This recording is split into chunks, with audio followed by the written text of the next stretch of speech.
یاد رکھو تقریباً نبیوں کے تعلق سے آتا ہے انہوں نے روزے رکھے ہیں، لیکن نماز کا تذکرہ سب پہ یاد رکھے. تو نماز بڑی امپورٹنٹ چیز یاد رکھیے. توحید ایک ایسی چیز ہے یاد رکھیے جو آدم علیہ الصلوۃ والسلام سے کر محمد صلی اللہ علیہ وسلم تک نہیں بدلی، یاد رکھیے، اور قیامت تک نہیں بدلیں گی. اس کے بعد مسائل بدلے ہیں، توحید اور عقیدہ کبھی نہیں بدلا ہے.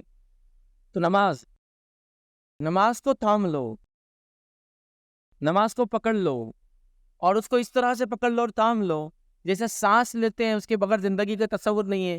تو ایک مسلمان کا اور ایک مسلم نوجوان کا بغیر نماز کا تصور نہیں ہے. اس حد تک نماز کو تھام لو، نماز کو ادا کرو. صحابہ کے تعلق سے، تابعین کے تعلق سے اتنے واقعات آتے ہیں. کچھ صحابہ کی واقعات تھے، نماز میں اتنی لذت آتی ہے، ایسی نمازیں پڑھتے کہ جب بھی رات میں گزرو مسجد کے اطراف سے تو جیسا ایک ستون کھڑا ہوتا ہے نا، تو ویسے نمازوں کے لیے کھڑے ہوتے تھے. کالم ہوتا ہے نا ایک مسجد کا، جب بھی آؤ تو کالم عمارت کا ہلتا ہے کیا؟ جو بھی آپ ایک عمارت دیکھتے اس میں کالم ہوتا ہے بلڈنگ کا، جب بھی وہیں کھڑا ہوا دکھتا آپ کو، ہلتا نہیں ہے. ویسے کچھ لوگ تھے صحابہ اور تابعین جو اتنی نمازیں پڑھتے کہ جب بھی اور رات کسی وہیں کھڑے ہو، مطلب قیام کر رہے، رکوع کر رہے، سجود کر رہے، مطلب نوافل کا اضافہ کرتے تھے. میں تو فرض کی بات کر رہا ہوں ابھی سر کہ نمازوں کو تھام لو، فرض نمازوں کو ادا کرو، ان کے وقتوں پر ادا کرو، اور مسجد جا کے ادا کرو، بعد جماعت اس کو ادا کرو. اور یہ بات طے کر لو، یہ بات کو سمجھ لو کہ ایمان اور کفر میں فرق نماز ہے. ایمان اور کفر میں ڈفرینسیشن صرف نماز کرتی ہے، یاد رکھیے.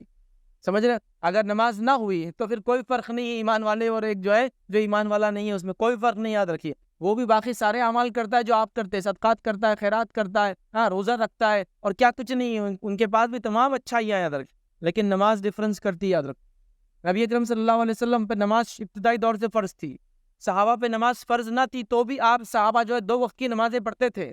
سورج نکلنے سے پہلے پڑھتے تھے، سورج غروب ہونے کے بعد پڑھا کرتے تھے. یاد رکھیے 2 رکعت کی شکل میں. کئی واقعات موجود ہے ابتدائی دور میں اللہ کے رسول پر جو صحابہ ایمان لائے، کچھ نماز پڑھتے ہوئے پکڑے گئے، وہیں سے پتہ چلا کہ یہ محمد صلی اللہ علیہ وسلم کے طریقے پر ہے.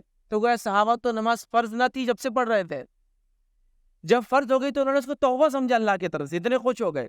آج ہم لوگ نماز کو بوجھ سمجھ رہے ہیں. یاد رکھ وہ اس لیے بوجھ سمجھ رہے کہ ہم نے اس کی اہمیت نہیں جانی، اس کا امپورٹنس نہیں سمجھا. آپ اندازہ لگاؤ کوئی انسان تم پر دن اور رات احسان کرے، تم اس کے احسان چکانے کو وہ تم سے کہتا ہے کہ بس فلاں کام میرے لیے کر دیا کرو، تو کیا نہیں کرو گے؟ تو اللہ رب العزت کے انتھک احسان ہے، اور نماز پڑھنے سے اللہ کو کچھ فائدہ نہیں ہوتا ہے. یاد رکھ وہ ہم ہی ہے جس کو اس سے فائدہ ہوتا ہے.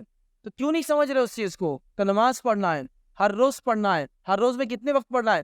5 وقت پڑھنا ہے، ان کی اوقات میں پڑھنا ہے. اور اس کے علاوہ جتنی پڑھ سکتے ہو نماز سے پہلے اور نماز کے بعد جو موقع دار جو سنن اور نوافل ہے وہ ادا کرنے کی کوشش کرنا. یاد رکھیں اس قوم کی پہچان اور علامت ہو کہ یہ لوگ نماز پڑھتے ہیں، لوگوں میں امت مسلمہ مشہور ہو کہ یہ لوگ نماز پڑھتے. بھائی ان کے پاس اللہ کے سامنے عبادت کا ایک الگ طریقہ ہے، وہ نماز پڑھتے ہیں.